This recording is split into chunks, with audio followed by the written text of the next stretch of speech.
Es Juan Pablo Fioribelo, abogado penalista. Doctor, ¿cómo le va? ¿Cómo anda? Facundo Pastor lo saluda. ¿Qué tal, Facundo? ¿Cómo estás vos? Muy buenas tardes a vos y a tu equipo. Bien, gracias. Un abrazo grande, Juan Pablo. Gracias por estar ahí. ¿La prisión Un placer. domiciliaria en la Argentina es un castigo o un privilegio? Mira, yo te escuchaba recién en la introducción mientras esperaba. Yo creo que hay un profundo malestar, ¿no?, en toda la sociedad por lo que está pasando.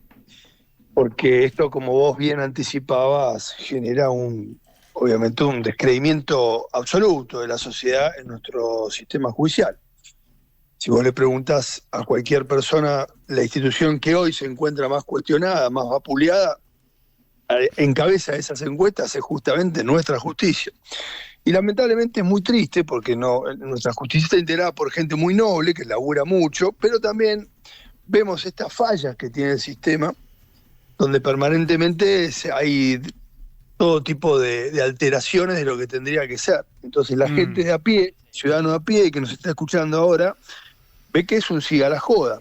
Y vos preguntabas recién, ¿es un siga la joda? Lo preguntabas de otra forma y lamentablemente sí, es un siga la joda para determinadas personas, mm. porque, eh, a ver, la gente, las prisiones domiciliarias que están perfectamente detalladas y encuadradas en nuestra normativa, aparentemente en algunos casos pareciera que lejos de asegurar el cumplimiento de la pena, Mm. permiten que siga su vida casi normalmente, ¿no? Porque vemos las actividades que tienen, vemos la actividad intensa que tienen en algunos casos en la política, en la sociedad, cómo siguen influyendo, cómo siguen haciendo su vida prácticamente normal, recibiendo visitas a toda hora, como si fuera un café que estás tomando en la biela. Mm.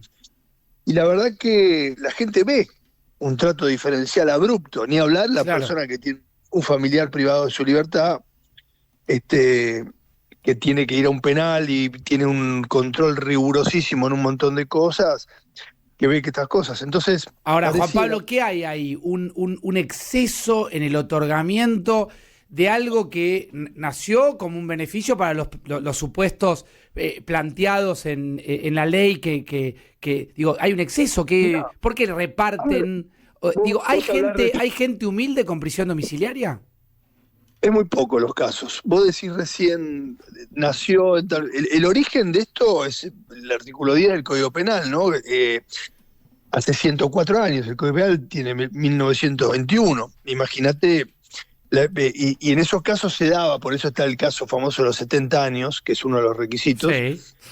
Se ponían 70 años, ¿sabes por qué? Mm, Porque hace 104 años, en 1921, la expectativa de vida era prácticamente de entre 50 y 55 años. De manera que una persona a los 70 años no representaba el más mm, mínimo riesgo que esa persona pudiera estar en su casa. claro.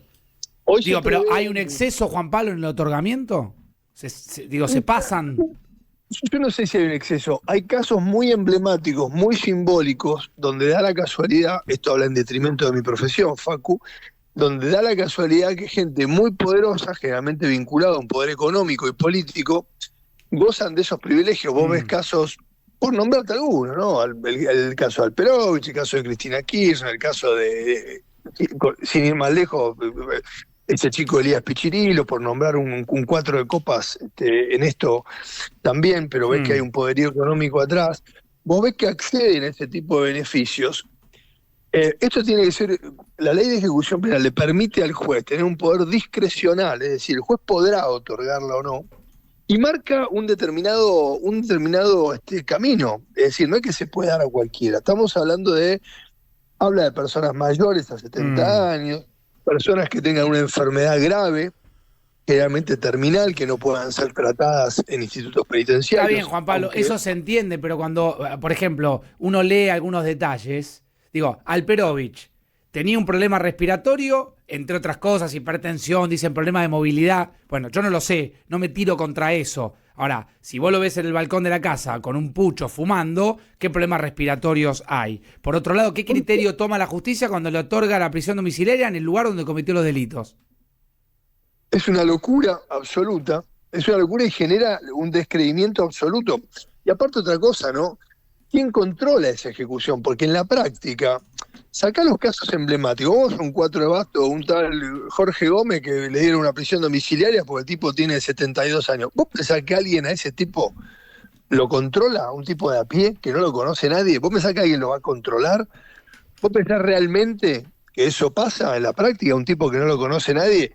Los tipos salen, entran, no tienen prácticamente control porque el sistema está colapsado, Facu. Porque en los casos en que se da, por ejemplo, los controles satelitales como con tobilleras electrónicas, Sí. está muy reducido la cantidad que hay. Entonces no hay cupos. ¿Qué Perdón, hace el servicio muy penitenciario? reducido. Es que no hay tobilleras electrónicas.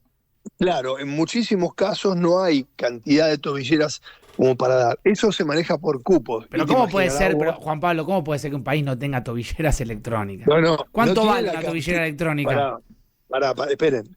No tiene la cantidad que debería tener. Entonces, ahí viene la gran viveza criolla de un grupo, no digo todos, obviamente, pero de un grupo que son los que deciden quiénes usan tobillera y quién no, que muchas veces ha pasado que esas tobilleras las ofrecen los cupos por plata. No seamos ingenuos, porque los tipos te dicen, ¿querés la tobillera? Y te vas, vale tanto.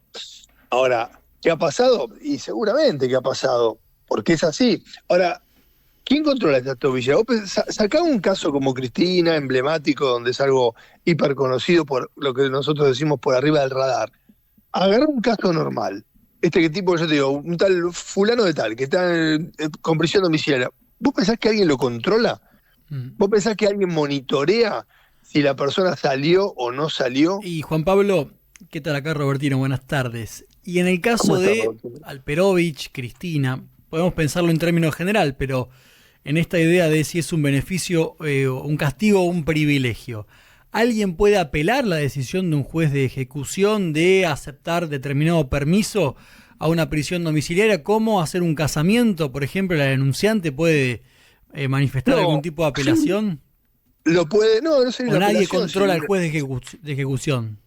A ver, no sería una apelación, sería un incidente para que se resuelva, pero Sí. el juez de ejecución penal tiene, una vez que está la condena firme, Sí. el juez lo que hace es que la pena sea cumplida en los términos que él reguló, que el Sí. tribunal reguló. Entonces, la persona, un familiar, sí se puede quejar. Hay muchos casos, sacá los emblemáticos, pero hay muchos casos que familiares han denunciado que la persona, por ejemplo, violó las determinadas normas que le pone el tribunal. El tribunal, para fijar una domiciliaria, lo que le fija son determinadas pautas. Es decir, te dicen, Robertino, usted no puede hacer esto y esto. Usted no puede salir, no puede hacer esto, no puede hacer comunicaciones de tal forma. No es algo genérico. En cada caso se utiliza Pero un Juan Pablo, patrón no se tiene que aplicar el sentido como una fiesta de casamiento. Está No autorizado. creo Yo sé que hay presos que se casan, lógicamente, en la cárcel. Pero poner en Por la cárcel eso, no puedes pero tener alcohol.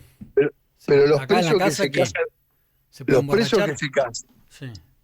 los presos que se casan en la cárcel tienen obviamente se pueden casar, una persona que está privada de libertad se puede casar, Sí, se casó sí. hace poco a la Schlenker en Sí, la sí. cárcel y bueno, esos tienen un control muy específico de normas. ¿Vos pensás que en un casamiento como este alguien va a controlar si hay alcohol, si hay droga? No, está claro. Sería insólito. Por eso el descreimiento que genera esto en la sociedad hace que se bastardee de tal forma el instituto de la prisión domiciliaria Sí. que en muchos casos es algo muy importante y muy bueno, ¿no? Porque una persona que realmente tenga esos requisitos que marca la ley de ejecución penal para que se le otorgue y lo pueda usar, muchas veces cae en la trituradora por casos como estos, donde vemos que una persona, como la expresidenta de la Nación, está condenada y parece que la casa es un museo donde entra uno, sale el otro. ¿Quién controla? ¿Quién lleva a esa gente? La cantidad de visitas indiscriminadas que tiene. Nadie. Pero pará, El famoso lo digo- instituto Juan Pablo del Patronato de Liberados, Bueno, no sé si no el funciona. No, te explico. El Instituto de Patronato Liberado no existe más, Facu. Y entonces, ¿qué existe ahora? ¿Quién hay controla una- las penas en ejecución? Te lo digo, hay una dirección nacional que depende del Tribunal de la Cámara de Casación Federal. Es la dirección de ejecución de penas. Eso reemplaza lo que era la vergüenza del Patronato de Liberados, que expliquémosle a la gente, porque vos sos abogado, y la gente que está escuchándonos capaz no sabe lo que es. El Patronato de Liberados era un organismo que pendía autárquico que hacía una especie de control. La gente que salía de la cárcel iba una vez por mes y se presentaba. Claro, claro. Sí, pero todo el día de paro no existe más, nadie lo controla, es así, o no lo controlaba. No, nadie, pero Facu, déjame redondear. Dale, redondeame con esto. En que en otros países del mundo, la cantidad de gente que sale de las prisiones es monitoreada y controlada por el Estado. Es decir, el Estado se preocupa en decir, esta persona fue condenada a 10 años, estuvo en cana, vamos al Estado a seguir a ver qué hace, cómo se reinserta para que no termine perjudicando al resto de la sociedad. Vos pensás que en este país, que no podemos ni controlar a los presos adentro de la cárcel, a los que están afuera, ¿alguien los va a regular? ¿Alguien los va a controlar? No, está claro, está claro. Juan Pablo, abrazo grande, gracias por estos minutos.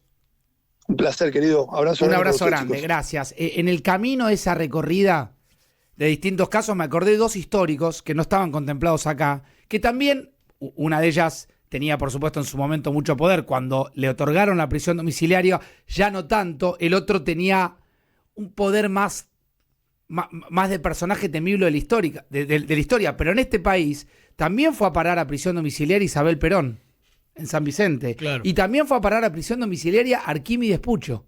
Claro, verdad. El patriarca de los secuestros. Sí, señor. Entonces, cuando a barrer la vereda. Claro que sí, un poquito más que a barrer la vereda.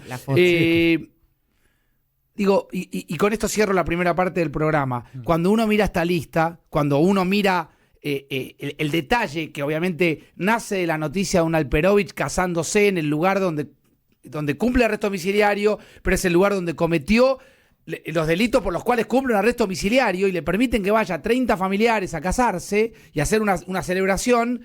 Y bueno, uno ahí recorre que evidentemente reparten como quieren las prisiones domiciliarias. Por eso después, cuando el pueblo no confía en la justicia, a no quejarse.